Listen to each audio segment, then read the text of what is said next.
Hola, ¿cómo están? Buenos días, buenos medios días. Hoy les cuento que mi trípode está muriendo. Está muriendo. Tuve que ponerle, hacerle un arreglo ahí muy caseros. Está medio así. Así que espero que funcione esto. No, sí, estamos bien. Estamos bien. Ahí. Hola. Ya. Estoy un poco con la hora justita, pero vamos que se puede. Hola Julia, Sabina, ¿cómo están? Espero que bien, que todo bien. Tiririririri. ¿Cómo va la vida? ¿Cómo va el verano? Ya. Espero que todo bien.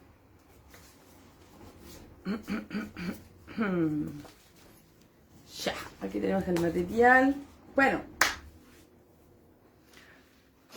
Leila, hola Leila, ¿cómo estás?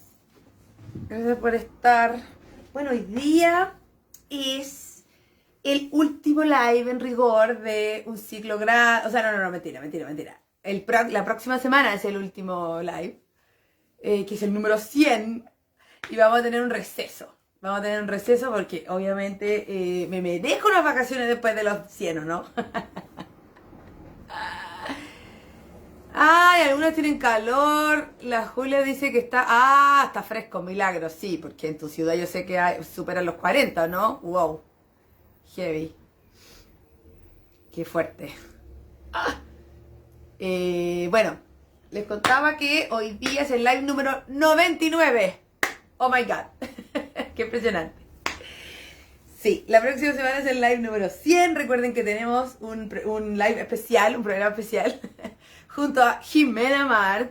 Y va a haber algunas cositas ahí interesantes. Va a haber concursos en que vaya a sortear algunos cupos para mis cursos del año. Así que estén atentas porque los concursos del live número 100 son solo para quienes están mirando, obviamente. Así que organícense para la próxima semana el live número 100 junto a Jimena Mar. Qué bonito. Bueno, y después tenemos, recuerden, unas vacaciones, un receso después, durante febrero. Hola Pame, hola Marce, la mejor alumna de este curso de los lives. Después tenemos un receso todo febrero y volvemos el primer miércoles de marzo. ¿Sí? Ahí les voy a ir contando después los temas de marzo, obviamente. ¿Ya? Así que no se olviden la próxima semana celebración del número 100. Live número 100. Y va a haber concursos para que van a poder ganarse algunos premios como con cupos para mis cursos. Hola Dani. Hola Nati. Hola. Ya, así que estén atentas, próxima semana celebración. Bueno, hoy día... hola Fanny, qué bueno verte aquí. Hola. Hoy día vamos a cerrar de alguna manera un ciclo temático que hemos estado trabajando hace 2 semanas, esta es la tercera, que tiene que ver con la época de oro, con Egipto, con los locos años 20 de ahí en adelante, con la bohemia de ese momento, de ese tiempo, de ese lugar. Hablamos primero, hace 3 semanas, de un fotógrafo llamado Van Leo, ¿se acuerdan? Y hablamos de cómo él representaba esta época a través de su trabajo, de su mirada abierta, de sus fotos, obviamente, de su trabajo. La semana pasada hablamos de Munira al-Mahdiyya hace 2 semanas, porque son 3, este es el tercero, claro, 2 semanas. La semana pasada hablamos de Munira al-Mahdiyya, una cantante también muy adelantada a sus tiempos, de un pensamiento muy liberal, que también era una fiel representante de esa época, de ese tiempo. Ahora, hemos hablado y nos hemos tratado como de imaginar, ¿no? Como qué pasaba con esta gente que pertenecía a esta como contracultura, a esta bohemia, a esta como tendencia bien moderna, con todo con lo bueno que eso significa, con ciertos pensamientos más abiertos, con la búsqueda de libertades y otras cosas. No hemos imaginado cómo eran esos tiempos y esos lugares donde se juntaba esta gente a escuchar música, a ver danza y otras, y a ver teatro también. Cómo eran esas juntas ahí con champán, con el humo del cigarro. Entonces la pregunta es, ¿dónde ocurría eso? Claro, hemos hablado que ocurría en estos lugares de entretención. ¿Qué lugares de entretención? Eso es lo que vamos a hablar, y vamos a hablar de un lugar específico donde ocurría, que forma parte de un lugar más grande. Que si van a Egipto, ojalá que lo visiten, lo vean ahí, para que sientan un poco el espíritu de lo que pasaba ahí, a pesar de que hoy no es lo mismo para nada. Esa zona ya está muy distinta a lo que era, pero es muy bonito recorrer las calles y imaginarse lo que sucedía ahí, ¿cierto? A mí me pasa un poco como con las calles del centro, como en Santiago, los héroes para adentro, el metro Los Héroes para adentro, en Sacié, y esas calles como que están las casas de los que eran los aristócratas antes, hace un siglo y medio. Y claro, me imagino un poco, me trato de imaginar cómo era. En este caso es así, parecido, pasa lo mismo, ¿sí? No puedo dejar de mencionar y de mandarle toda la energía, mira, me salen manitos de Guedra, manitos de Guedra de bendiciones viajeras. No puedo dejar de mencionar que la Cote Valenzuela, alumna, discípula, ñoña de corazón y amante de la época de oro, emprende su viaje hoy día a Egipto. Así que espero que le vaya maravilloso, que descubra todo lo que quiera, que todas las diosas y los dioses la protejan con todo lo que está pasando y que nos traiga muchas novedades. Obviamente ella va a ser corresponsal de muchas cosas de las que hablamos, por ejemplo, en estos días. Capaz que nos mande ahí un video de la misma calle que vamos a hablar hoy día. No, pero en serio, de verdad, todo el mundo que está en Egipto y todo el mundo que emprende un viaje y sobre toda la Cote que para mí es cercana, espero que le vaya muy bien, que todos los dioses, las diosas la acompañen y que se le abran todas las puertas, el camino, todo, para que de verdad sea lo mejor y lo que espera. Y que nos traiga muchas novedades. Sí. Bueno, ¿de qué vamos a hablar entonces? Considerando todo este contexto que les hice. Vamos a hablar de este lugar, de esta calle, donde se concentraron muchos de... ¡Hola, Telma! Perdón, voy a salirme del tema porque quiero saludar a la Telma. Tanto tiempo, te extrañamos, Telma. ¿Cómo estás? ¿Cómo está Brasil? Qué lindo que estés aquí. Estoy pensando en ir a verte, Telma, cuando se pueda. Ya lo pensé. Bueno, vamos entonces a hablar de esta calle, que fíjense, por alguna gente investigadora ha sido definida como el Broadway del Cairo. El Broadway del Cairo, así fue definida esta calle, denominada. Que es la calle Emad, la pueden encontrar como Emad, ¿cómo suena? 3 palabras, Emad el-Din o Emad e-Din. Son distintas maneras como de transliteración a letras occidentales, ¿sí?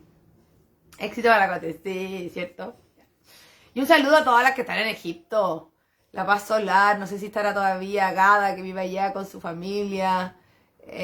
Padra, por supuesto, que ya, yo siento que ya es parte de la escena ya.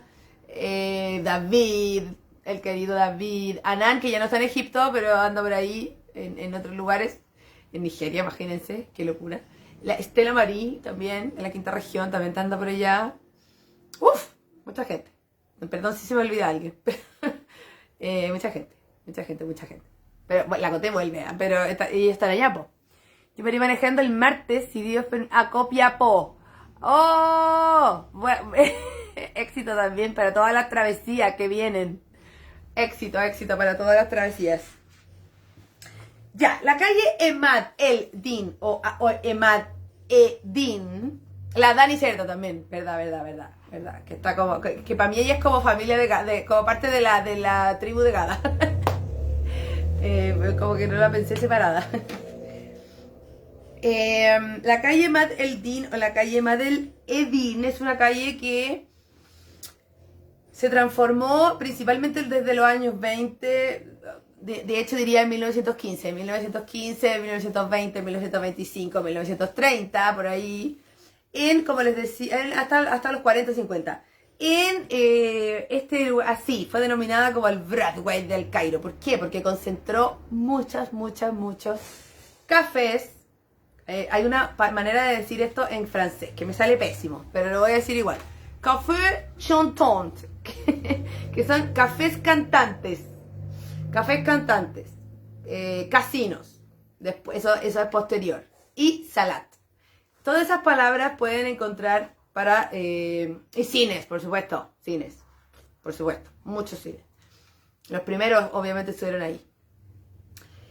Todos estos lugares eran precisamente los que reunían a toda esta gente de la que hemos estado hablando en este tiempo, en esta época. Y que, claro, partió uno, abrió uno y abrió otro y abrió otro y abrió otro. La calle Emad el-Din o Emad Edin es la calle que reunió más. Había uno al lado del otro prácticamente. Y de hecho, hemos hablado de esto, lo hemos establecido ya como una certeza argumentada por varias gente investigadora, que yo les voy a dar fuentes después al final. Lo hemos hablado, pero hoy lo vamos a establecer con más ímpetu. Que es lo siguiente. Que una cree que el inicio de todo esto, digo, el Rakcharki, ¿sí? Que el inicio fue de la época de lo que fue el desarrollo más poderoso y visible y glamoroso del Rakcharki, partió con Badia Masamni y su casino, ¿cierto? El que abrió en 1926. Fíjense, ya hemos dicho que no fue el primero. Ahora, Badia, por supuesto que es súper importante, súper importante para nosotras como bailarinas, porque Badia en el fondo lo que hizo fue construir la imagen de estrella, basada en esta nueva figura artística que fue la bailarina, que empezó a tener como por primera vez no solo valoración, sino que fama. De hecho, las estrellas fueron ellas. Entonces, Badia, su rol es ese. Pero no fue la primera dueña de casino, ni fue el primer casino. Hubo muchos otros, quizás no tan glamorosos, no tan grandes, quizás el otro no iba al rey, quizás no con la visibilidad que tuvo el casino de Badia, pero sí hubo muchos espacios quizás más pequeñitos, quizás como más con cantantes y bailarinas más amateur, que estaban empezando su carrera y estaban empezando a entender cómo funcionaba esto, finalmente. Pienso cuántos lugares clandestinos habría en esa época. Totalmente, Fanny, yo me imagino lo mismo. O sea, claro, conocemos estos lugares porque eran los permitidos, los clamorosos, de gente que tuvo apoyo también apoyo y recursos para hacer esto. Pero exactamente, me imagino cuántos lugares había ahí medio sórdidos como hablamos de la semana pasada de esta cantante Munira Al-Mahdiyya y contamos que ella empezó cantando en algunos de estos lugares así como entre comillas que eran considerados de mala muerte, claro, porque precisamente iba gente de este tipo que fumaba, que tomaba alcohol, mujeres que frecuentaban estos lugares, que por supuesto era mal visto en ese tiempo, aún incluso, a pesar de que había un espíritu muy liberal. O sea, no un espíritu muy liberal, sino que había mucha gente liberal en ese momento. Y la manera de vestirse era diferente. Les voy a mostrar al tiro una imagen de fines de 1930. Miren, esta es la calle, Emad el-Din. Se puede ver ahí que hay como al costado hay algunos ya como cines. Y miren cómo está vestida ella, por eso les quiero mostrar esta imagen ahora. Miren cómo está vestida ella. Esto parece cualquier lugar de Occidente, de Europa. Nueva York, no sé, en los años 30. O más, se ve más moderno todavía. Entonces, claro, a lo que me refiero con un espíritu liberal es esto. Es que no es como hoy, que lo común es que las mujeres anden con túnica, con hijab, con velo, ¿cierto? Esta era la normalidad en ese tiempo. Entonces, estos lugares y esta bohemia era como la expresión máxima de eso, de este tiempo, ¿cierto? Después les voy a mostrar otras imágenes de la calle, que está en el centro de todo esto, es el centro del Cairo, el centro. La calle Emad el-Din es una calle comercial, que fue comercial desde el inicio. Me imagino Valpo en su año de esplendor. Sí, totalmente, lo mismo. Sí, y que también tenía una parte más sórdida, más oscura, con la cosa del puerto, ¿cierto? Sí, muy parecido. Súper interesante tu comparación, Nati. Entonces, Emad el-Din es una de las calles comerciales del Cairo más antiguas. Es una de las calles más antiguas comerciales. Y como les digo, como que partió un cafecito, se abrió un cafecito donde empezó a haber música. ¿Se acuerdan que hablamos también en otro live? A raíz de Sayed Darwish, por ejemplo, y lo hemos mencionado en otros live también, que hubo un momento en que los músicos salieron o se desprendieron de su vínculo con los palacios, con las cortes, y tuvieron que empezar a hacer autónomo su trabajo, a gestionarlo finalmente. Entonces, de esa manera los músicos empiezan a profesionalizarse, o sea, no, sí, profesionalizarse, pero a la vez popularizarse, o sea, tocar en estos lugares abiertos, sin saber mucho cómo les iba a ir, quién iba a llegar, quién iba a escuchar. Lo cual es muy bonito porque democratiza la música, obviamente.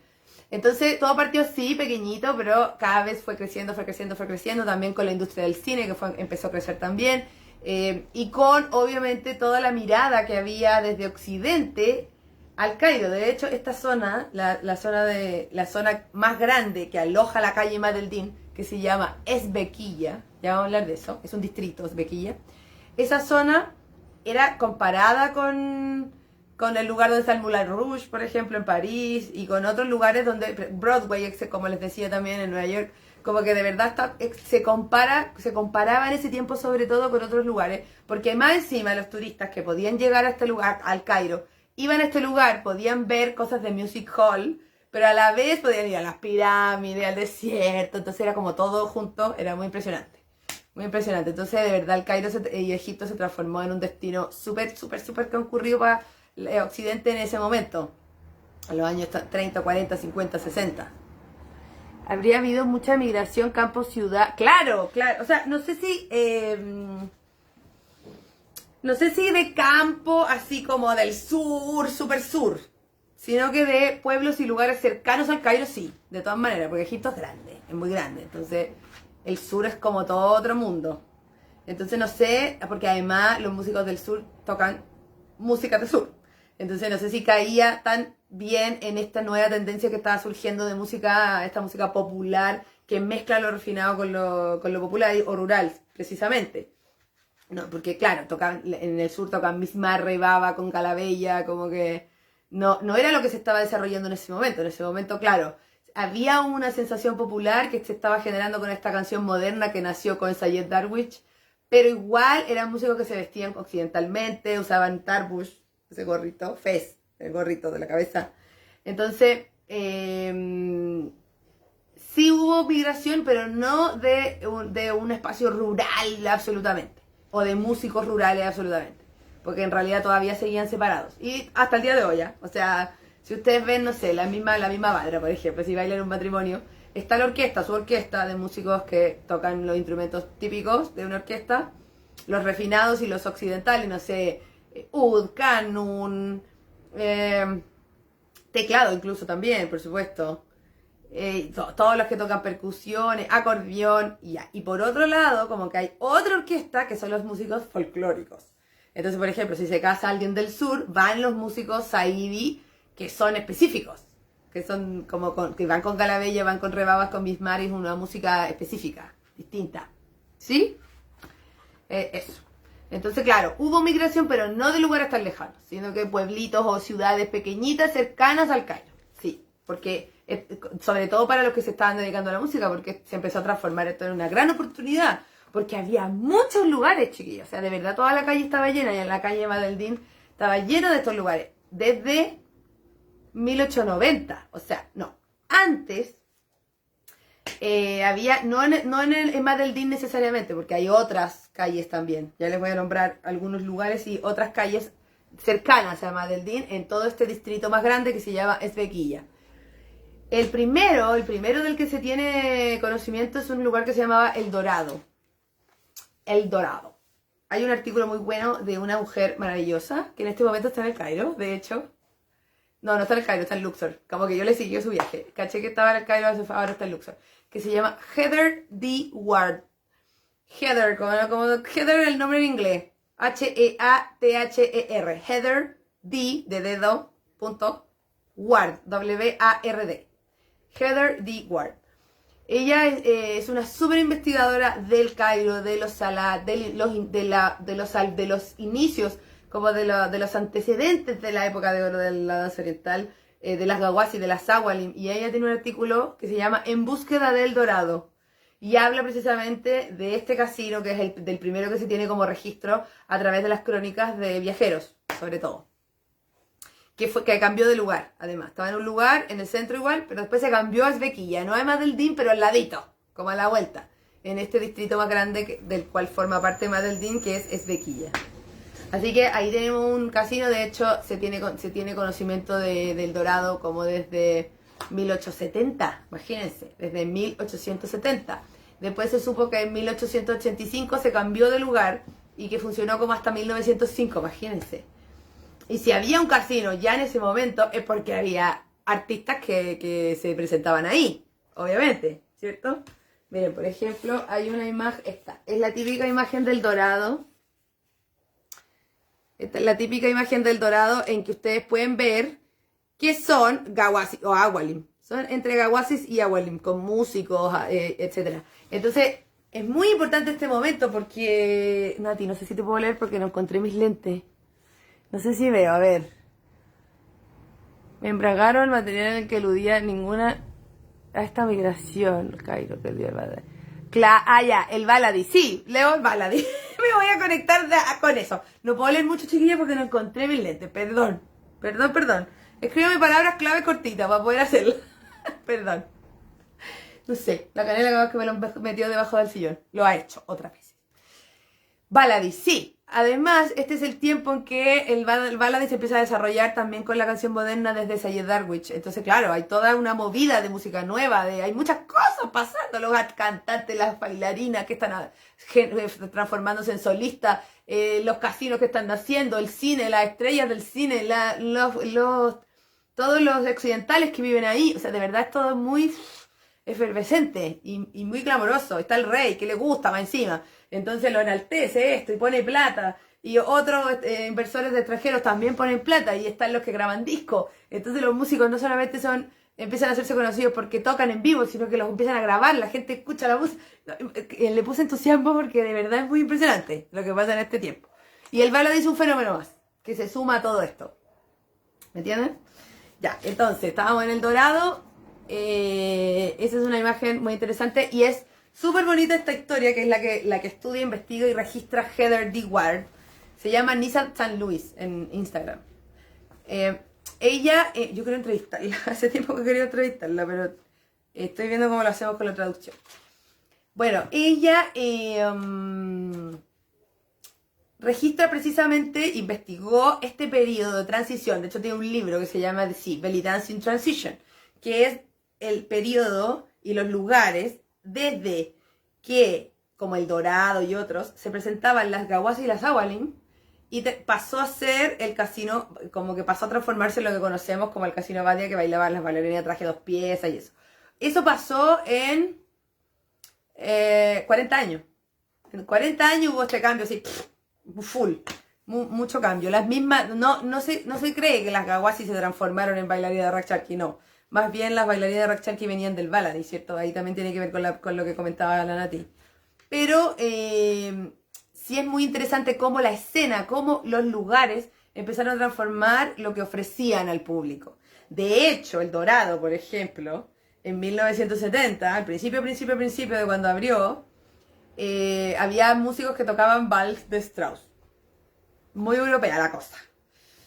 Muy poco egipcio. Y de a poco se fue transformando en egipcio, como en 1890 ya se sabe que había bailarinas, cantantes, músicos egipcios, acróbatas, no todos egipcios, pero se sabe que había egipcios. Entonces ya está este cruce con lo popular, porque obviamente que haya vals de Strauss es algo muy refinado y occidentalizado para una elite, obviamente. Pero el hecho de que haya una música egipcia que se considera moderna, que eso lo hablamos en el live de Sayed Darwich y lo hemos hablado varias veces, a raíz de las pioneras de la danza oriental, de la época de oro, etc. Surge una música nueva, porque para que estas bailarinas bailen, para que nazca el Rakcharki, nazca este nuevo estilo, tendencia, música, danza, tiene que haber nuevas líneas y formas de música. Y esa es la música nueva que se te empieza a escuchar, que mezcla lo refinado con lo popular. ¿Sí? Y eso es lo que se empieza a escuchar en estos lugares, y ese es el cambio, la transición. Antes, la música era la misma música de la familia de las que bailaban. La familia, el ensamble de las awalim, el ensamble de la gawasi, que eran todos familiares, ¿sí? Como en esta imagen. La mostró de nuevo. Y después se transforma a la orquesta de los señores con el terno y con el fez y más occidentalizado, pero tocando igual cosas que aluden a lo popular, esta mezcla. ¿Sí? Muy interesante este periodo, como sacarle el rollo. Porque, obvio, es imposible que lo de Badia haya nacido así de un día para otro. Imposible, como... Oh, de repente surgió toda esta idea del casino, de la música, de las bailarinas. No. Todo esto fue lo que permitió que sucediera eso después. Lo que estamos hablando ahora. Esta calle, este lugar, estos lugares, ¿sí?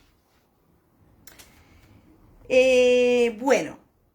Les voy a contar entonces, decíamos que El Dorado fue uno de los primeros, no estaba en la calle Madeldín, pero ¿qué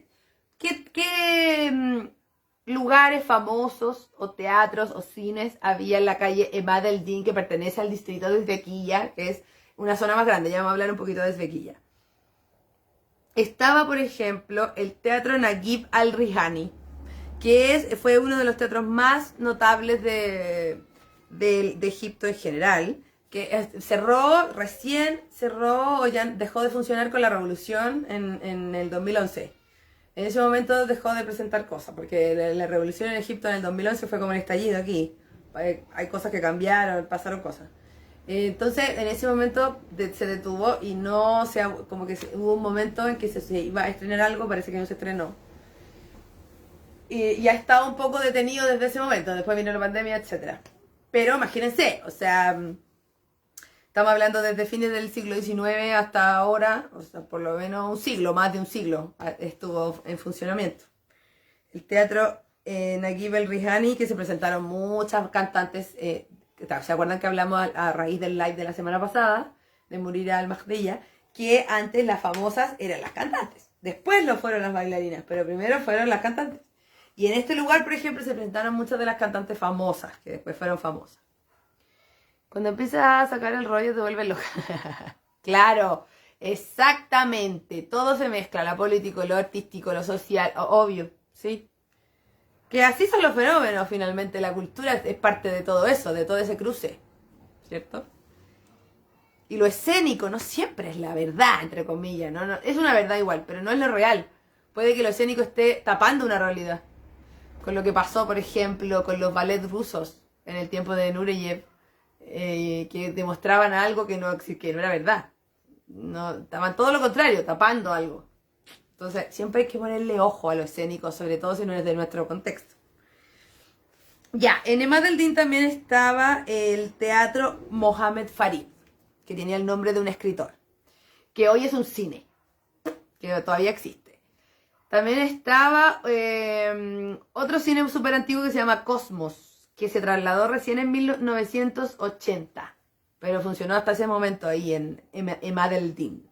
También había otros cines como Ritz y Lido, y en esos cines había un café también, o sea, eran cines, salas de entretención, pero había un cafecito afuera, y en ese cafecito había músicos.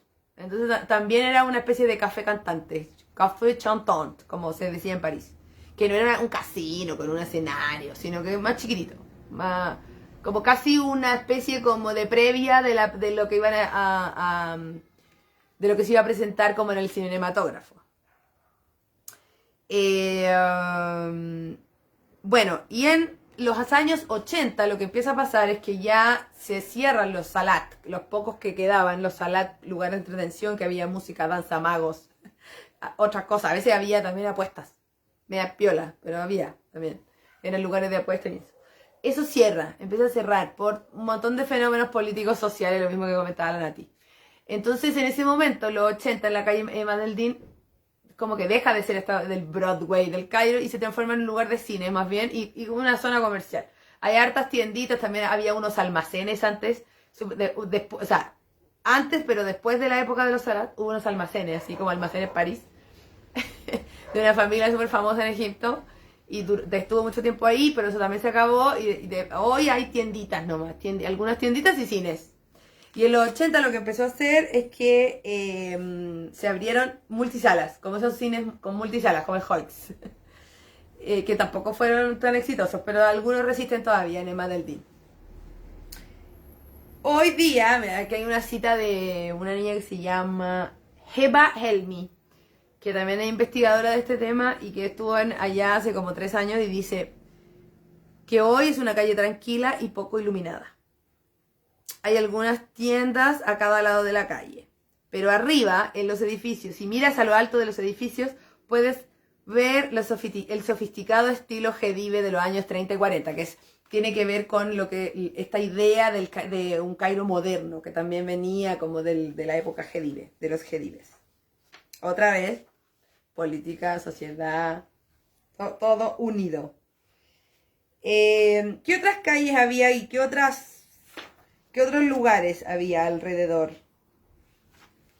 Por ejemplo, había un lugar que es el Teatro Printania.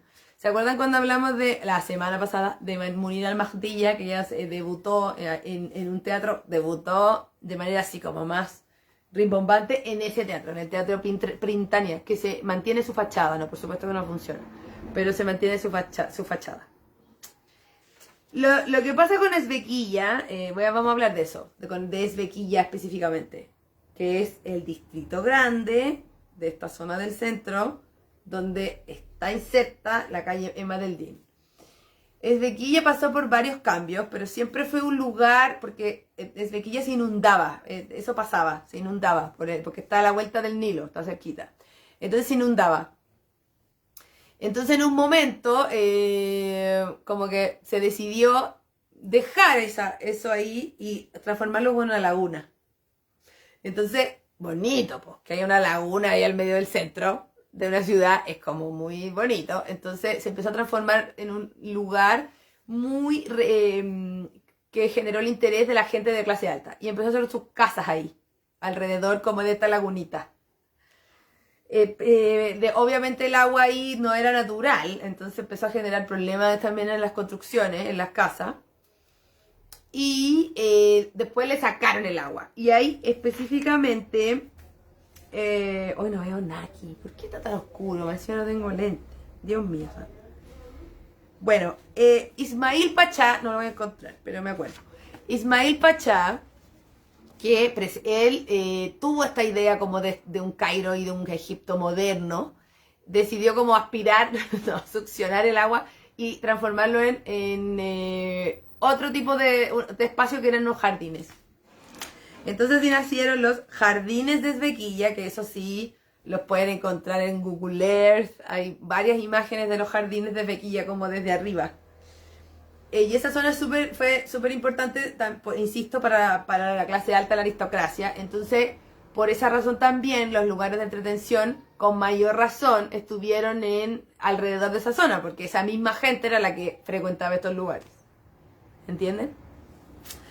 Era como top ir a los jardines de Ezbekiyya, vivir en los jardines de Ezbekiyya, es como top.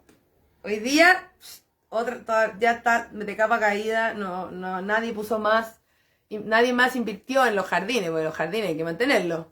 Entonces está todo bien seco, la verdad, y hay algunos lugares que están abandonados y bien deteriorados, pero en un momento, terminando los años 40, era wow, full. En esta zona de Ezbekiyya, además de la calle Emad el-Din, había otras calles, como que también tenían cafés y restaurantes y cafés cantantes y salat y cines, etc. Estaba, por ejemplo, el café Egyptian, que también tenía ahí música, danza. El Dorado, ya lo nombramos. También estaba un lugar que hay un estadounidense que se llamaba Charles G. Leland. Charles D. Leland como que rayó con estos lugares y recorrió todo Ezbekiyya.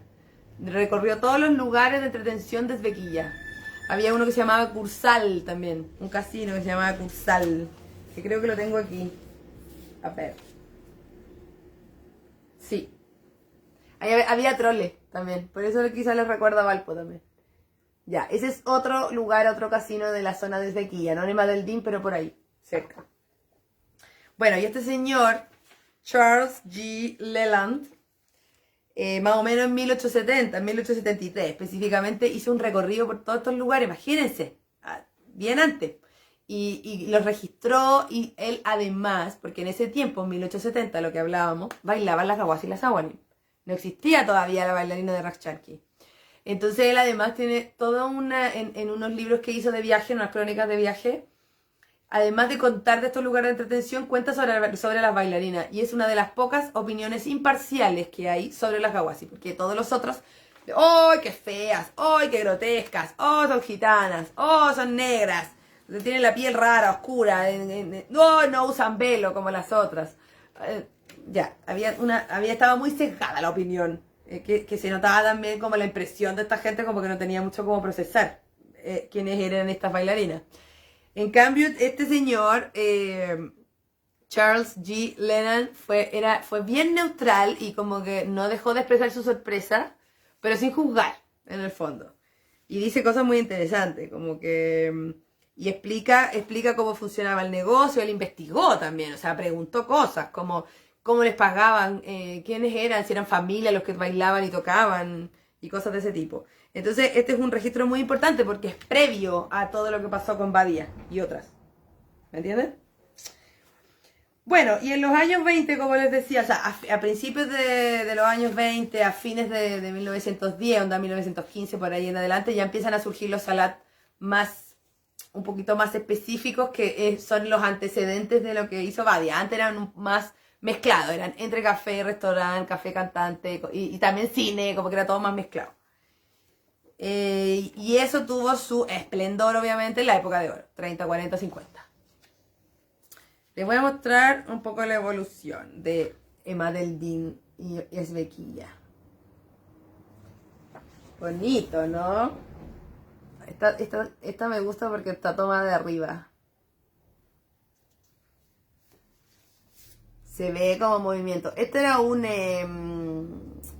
casino que se llamaba Cherezade. Estaba en otra calle, en Esbequilla también.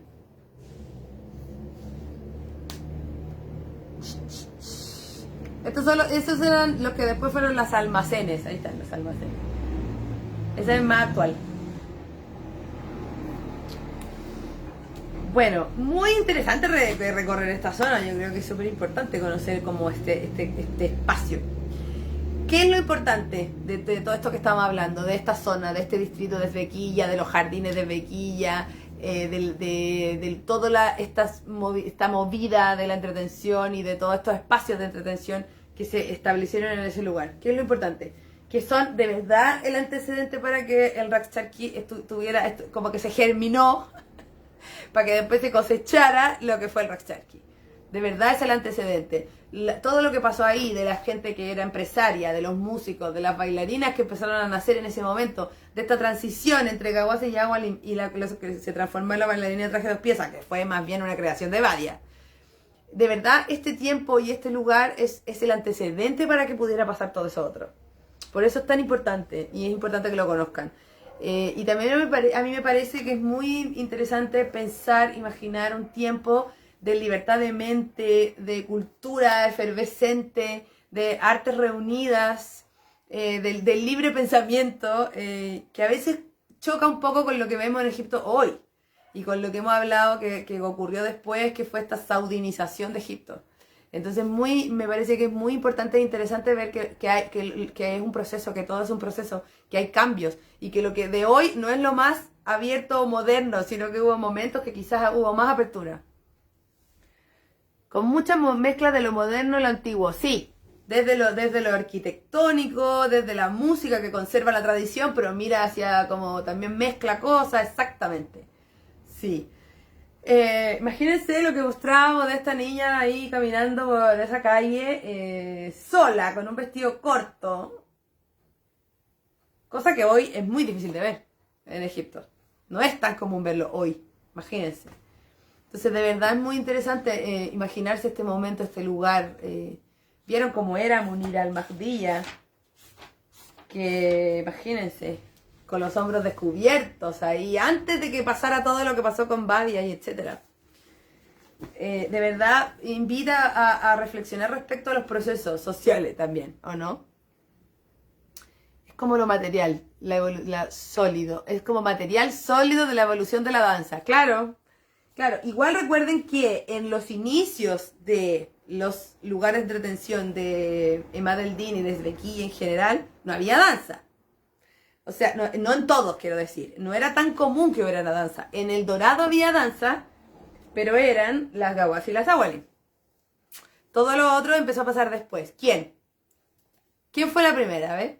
Tan, tararán, tan, tan. Piensen en esto. Estamos hablando de 1880, 1890, hasta las gawas y las agualim en El Dorado bailando. Después El Dorado como que... Además El Dorado se incendia después, se incendió. No se sabe mucho qué pasó. No se sabe si se incendió después o antes de que se había cambiado de lugar. O hay como... Porque esa historia tampoco nadie la escribe, además. Porque hoy, con todo este proceso como de conservadurismo en rigor, digámoslo como es, no se visita mucho esta historia. Porque es una historia un poco como que habla de cierto libertinaje, hoy día visto así. Entonces nadie recupera esta historia ni la cuenta. Quienes la están contando son gente de afuera, ¿no? Que no es de Egipto. Entonces, ¿quién? ¡La copta! ¡Sí! Exactamente. Chafika la copta fue una de las primeras solistas en presentarse en este lugar. Por eso se transformó en la estrella que fue, porque fue una de las primeras solistas. Las gawasi y las awalim se presentaban como ensamble de hartas bailarinas y músicos. Entonces no había todavía esta idea de, por ejemplo, no había esta idea de la estrella. ¿Me entienden? Como de la estrella reconocida con nombre y apellido. Eso empezó a pasar después. Eso pasaba con las cantantes, pero con las bailarinas todavía no. Todavía no. La primera fue Chafika. Precisamente que de manera muy osada empezó a presentarse de manera solista en este lugar. Bamba no tanto, qué buena pregunta. Me encantan las ñoñas aquí, mis alumnas ñoñas. Parecen mis palos blancos. Bamba no tanto, porque Bamba más bien desarrolló su fama, su fortuna y su carrera bailando en fiestas privadas para los ricos, en sus casas. A ella no le gustaba mucho la cosa del casino, como que lo sentía un poco riesgoso, como que no sabía si la gente le iba a gustar o no, como que si en una fiesta privada te contratan, como que la gente está como obligada un poco, o sea, como que ya te va a pagar, es seguro que te va a pagar. A veces en estos lugares como que podía tener problemas con el dueño del salat, si es que a la gente no le gustaba tu show, o a veces, como pasa hoy, no sé si han visto eso, yo vivo en Bellavista, por eso veo mucho de esto. Por ejemplo, yo voy siempre a un lugar, muy cerca de mi casa, que hay unos chiquillos que cantan bossa nova. Y ellos, yo les pregunté, ¿les pagan así, onda, 20 lucas? El restaurante les paga así, onda, 25 lucas. Nada. Pero ellos pueden pasar el sobre y la gente le da un aporte. Pero eso es riesgoso, arbitrario y no es fijo, no sabes cuánto te van a dar. ¿Cierto? En cambio, si te contrata una familia, tú negocias un precio fijo, que era mucho más alto de lo que te pagaban en los casinos. Además, para que tú te hicieras más o menos un sueldo bueno en los casinos, tenías que bailar mucho, en varios y varias veces en la noche. Y eso es bien desgastante también. Mucha noche, mucha bohemia, por eso decíamos, en serio. Entonces, Bamba, que además ella tenía una familia, tenía hijos, tuvo hijos, hartos hijos, no, como que no quería vivir esta vida. Entonces ella prefería trabajar más bien con las casas de los ricos. La Bamba tuvo una especie como de casino propio, pero en su casa, que funcionaba temprano. Y hacía fiestas para mujeres, hemos hablado de eso, ¿no? Vamos a hacer vamos a hacer un live de eso, del Rax el Hawanim, y algo, sorpresa, se los dejo ahí. Viene desde marzo. Entonces Bamba creó espacios un poco más adaptados a su vida.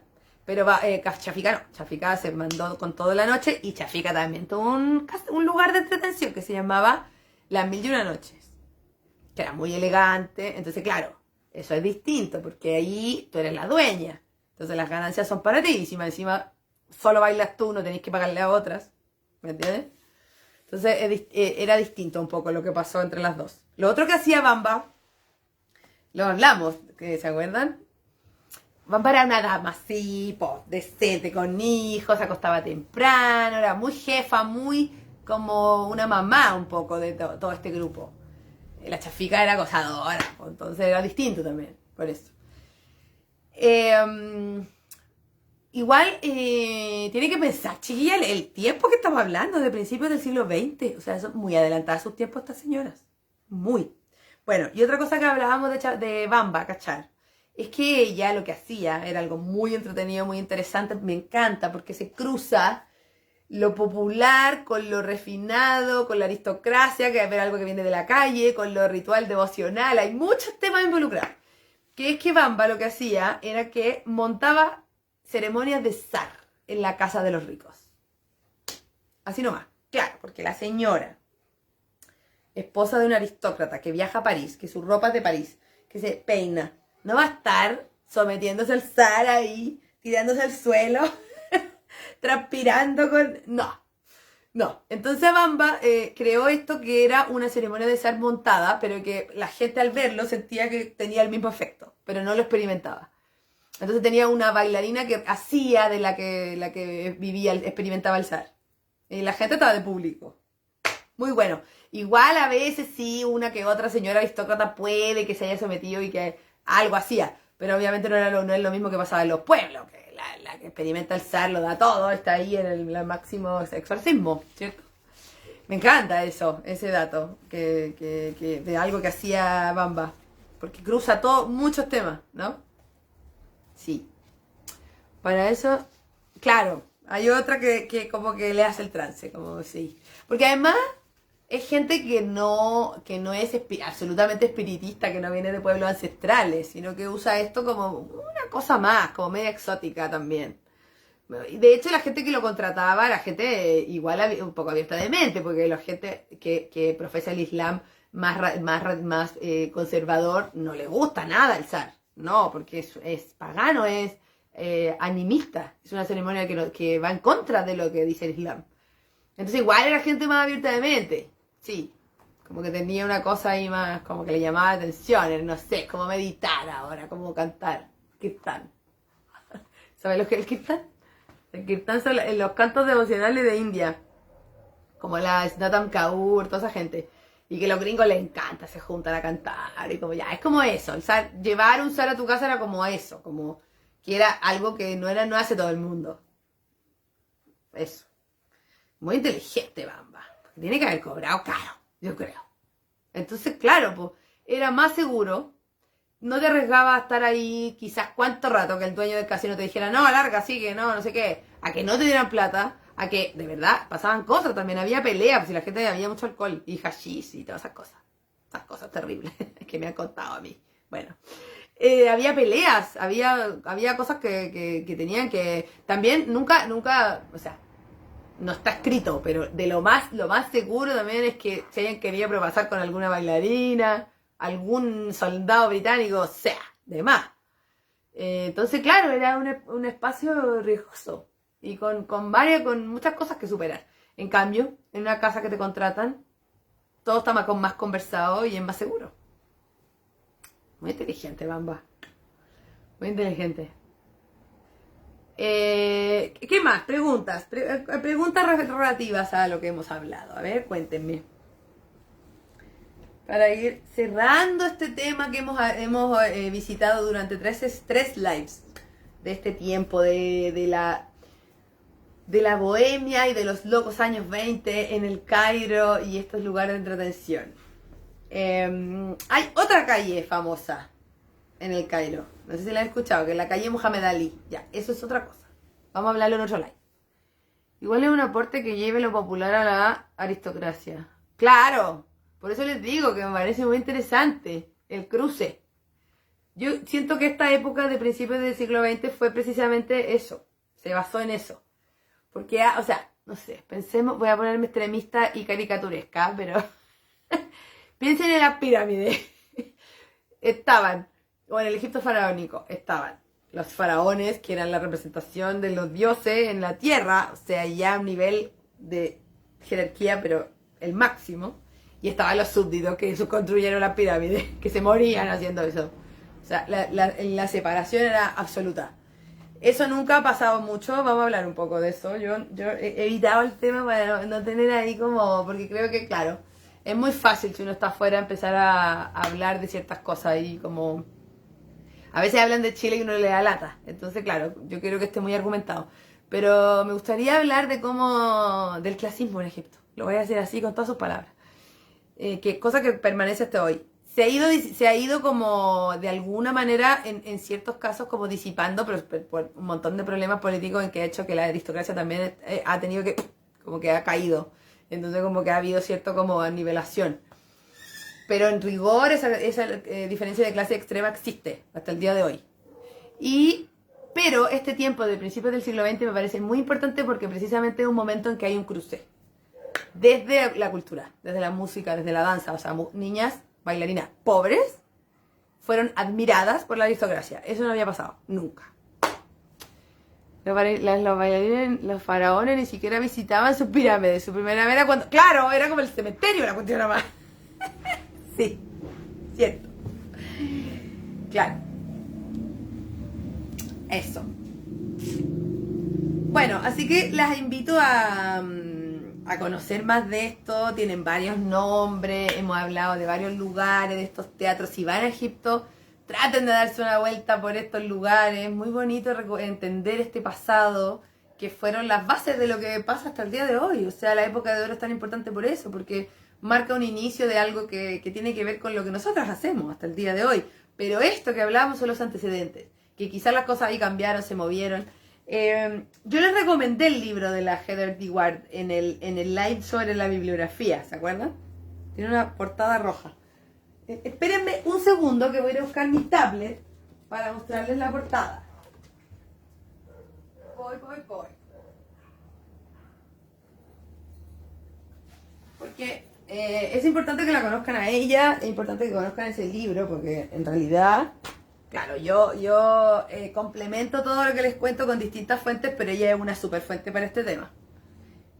Entre sus trabajadores había diferencias sociales. Los artesanos pintores les pagaban con cerveza.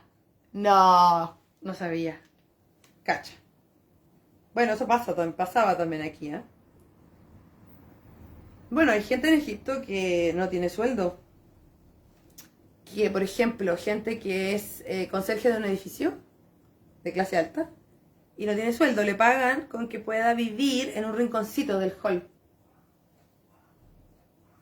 Sí, pues chiquillos, para que vean. Los derechos laborales no son tan obvios. Y los derechos humanos también no son tan obvios en muchas partes. Y nos seguimos comprando ropa que va en contra de eso. Ropa y zapatillas. Eso no me voy a decir. Ya, entonces les voy a mostrar la portada de este libro, muy bueno, muy importante. Ella es muy simpática además. Aquí está. Este es el libro del que hablo. Y ella es Heather D. Ward. Este es el libro. Belly Dancing Transition, que habla precisamente del dorado, de los salat, de los lugares de entretención en la zona de Esbequilla desde fines del siglo XIX y su cambio, transición, hasta lo que conocemos más visiblemente con el Casino Badia. Muy interesante, por si quieren saber más de ella. Pero además hay varios artículos de ella, de Heather D. Ward, que en Instagram se llama Nisa St. Louis, algo así. Nissa St. Louis. Hay varios artículos de ella, de Heather D. Ward, en gildedserpent.com, página que siempre citamos, que ya conocen. Se la he citado para varios, hay varios artículos infinitos, muchos, muy buenos, de varias cosas, de muchas cosas. ¿Sí? ¿Alguna pregunta más? Hoy este es el último live teórico, porque la próxima semana tenemos la celebración y tenemos descanso. Oh my god. Ropa con apropiación cultural. Ah, claro, sí, pero yo ni siquiera estaba hablando de eso, yo estaba hablando de Nike. Los niñitos pegando ahí, intoxicados con el tolueno, pegando la guardita de la zapatilla. Estaba pensando en eso, ni siquiera ropa con apropiación cultural.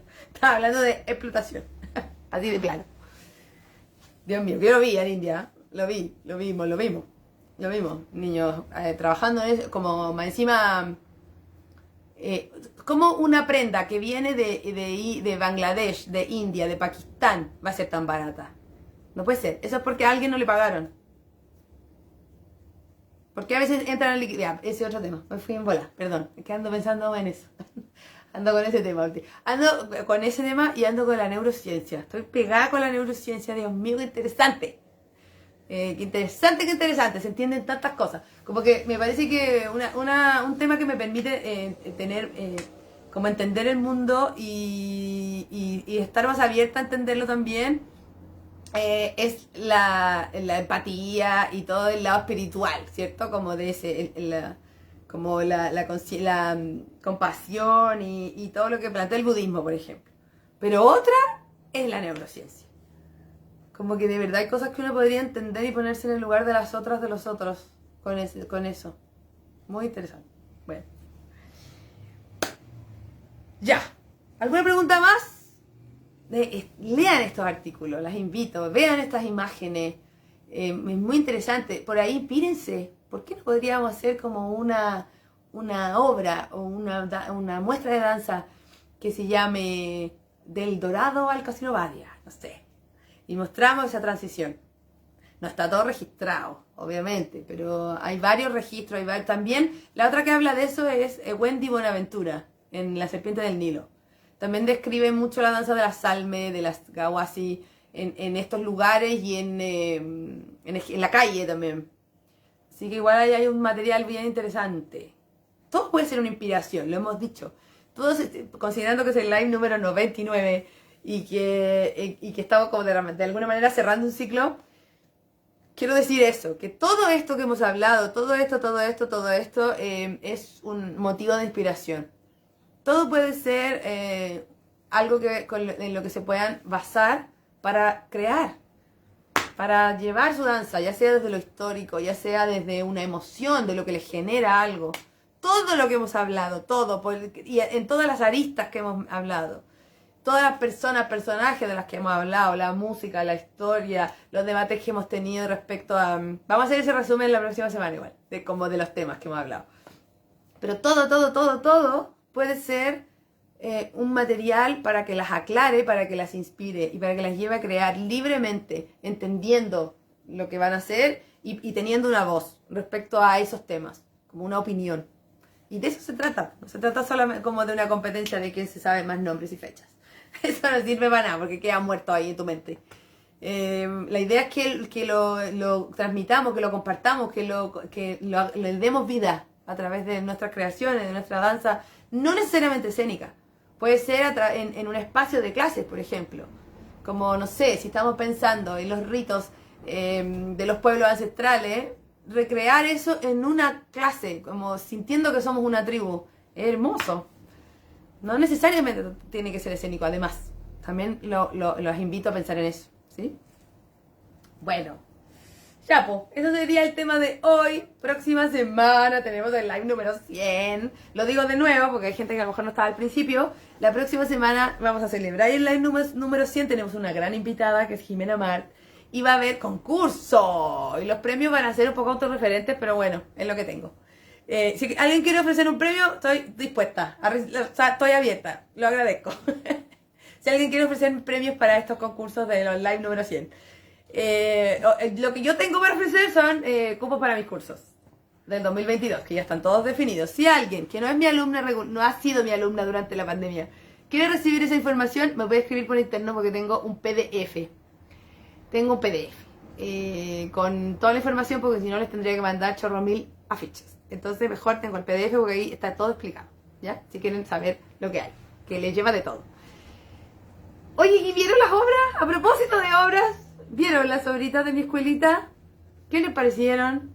Oh, díganme algo, ¿cuál les gustó? A ver, hagamos un ranking. ¡Ay, la Nati que prendía! La Nati ofrece un conjunto para ensayo. ¡Woohoo! Ya, me encanta, muy bien. Ya tenemos otro premio que no sea mis clases. Obviamente el concurso va a ser para quienes estén mirando, ¿ah? Por favor. Obvio, celebrando ahí. Vamos a hacer, el concurso va a tener ahí preguntas, pues, para ver si han visto los lives. Hola, Clo, buenísimas, ¿las viste? ¡Ay, qué linda, qué bueno! ¿Cuál les gustó? A ver qué escena les gustó, o cuál les resonó más el tema. A mí me escribieron mucho por la del pueblo saharaui, por las mujeres saharaui. Porque claro, la primera, la de la época de oro, es algo que uno conoce, lo hablamos aquí y es algo que está un poco más en la mente, lo han estudiado. Entonces, claro, es entretenido ver una historia de eso, pero es más conocido quizás. La gitana también, la gente que hace gitana también. Ah, viste el campamento, sí. Mucha gente me habló del campamento. La gitana, claro, era una historia más, la de la gitana es una historia basada en algo real, ¿cierto? En una costumbre. Pero también uno conoce como a la gitana. Yo creo que ahí fue impresionante la actuación de la protagonista, ¿no? A Lita le mandamos un saludo otra vez, porque se pasó, se las mandó. Claro, pero en la del campamento saharaui era muy desafiante, porque era muy difícil representar a estas mujeres, a su contexto, sin caricaturizar, pero siendo realistas a la vez. Era muy desafiante y creo que lo logramos. Y creo que por eso también le llegó a mucha gente. Le refleja. Ah, el campamento, sí, le refleja a los niños. La mejor para la saharaui. Ah, he llorado con la de la época de oro y con las saharauis también. Ay, amé y se la he mostrado a toda mi alumna. ¡Oh, qué linda! Oye, y la próxima, el sábado salís tú, pues, Paula, en la del... La de la AREM. Ahí sale la Paula. Oye, sí, qué lindo lo del campamento saharaui. Se las mandaron las chiquillas con buscar esas locaciones maravillosas. Yo no sé de dónde salieron tantas dunas. Y tantos terrenos áridos se pasaron. Muy bonito, muy bonito. Los niños, las niñas, los hijos, la hija. Voy a hacer un spoiler, pero es que tengo que hacerlo porque es muy hermoso. La participación me mató. ¿Sí o no? Sí. Ah, sí, pues yo sé que para ti es tarde, Paula. El otro día la vez, sí. Voy a hacer un spoiler de la obra de este sábado. Voy a hacer un spoiler de la del sábado y otro del domingo. En la obra del sábado hay una danza que hace la protagonista y que está basada en una canción de... O sea, la música es una canción de Natalia Lafourcade, no voy a decir cuál, pero que no está cantada por Natalia Lafourcade. Es una recreación de 8 alumnas de mi escuela que cantaron y que fue arreglada por Gabriela, maravillosa Gabriela, la encuentran en Instagram como gabriela.suspira. No, Gaby.suspira. Están los créditos. Ella hizo la mezcla, el arreglo, ella es amiga de Andrea Vera, de otra alumna de San Pedro. Ellas colaboran siempre juntas y ella se sumó a esto, de todo con el puro corazón. Hizo la mezcla y el arreglo de esta versión de la canción de Natalia. Y son las que cantan, son alumnos de mi escuela también. No puedo creerlo. Es impresionante. De verdad, es maravillosa. Esa obra es bien triste, vamos a decir. No esperen que pasen cosas muy impresionantes porque refleja una realidad bien dura. Entonces, es así. Pero la del domingo es muy prendida, es muy entretenida, a pesar de que habla también de la crudeza, de la realidad, de que vive mucha gente, muchas mujeres que salvan día a día y su vida es trabajar, como para parar la olla y salvar. Es esperanzadora y la protagonista es muy loca y descubre algo como que la lleva a soñar. Ahí la protagonista la interpreto yo. Entonces, a propósito de lo que me han preguntado de por qué no salgo, que en otros momentos no puedo contar porque esto es como una filosofía y ética de mi vida y de mis clases. Además estoy muy poco intérprete. Estoy cada vez menos intérprete. Sí, y estoy muy bien con eso, muy reconciliada con eso. Entonces el domingo salgo, pero no bailo tanto, ¿eh? Soy la protagonista, pero no soy la que más baila, para nada. Para nada. Pero ahí salgo harto. Porque Cecilia, la protagonista, soy yo. Así que ahí me van a poder ver, haciendo el loco.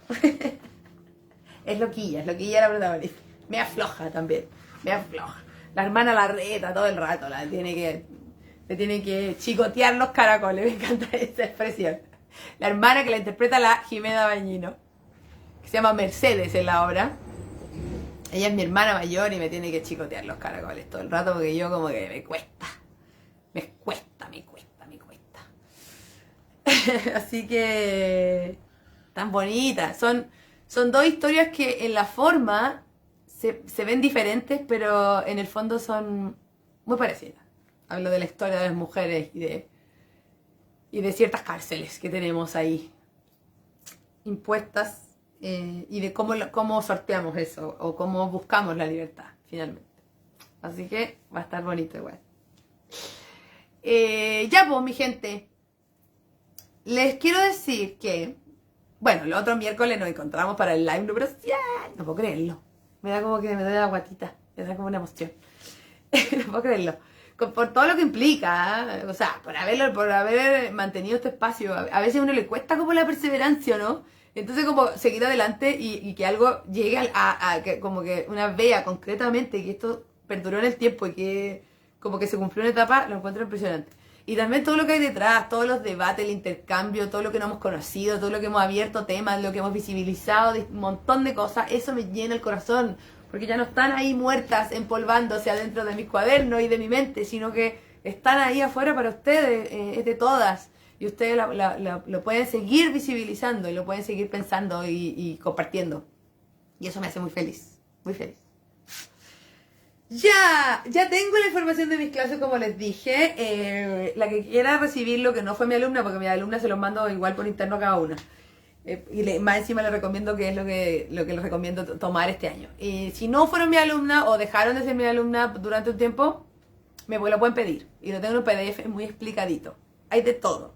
Hay online grabadas, hay online en vivo, hay presenciales, hay cursos intensivos, hay clases regulares, presenciales y online.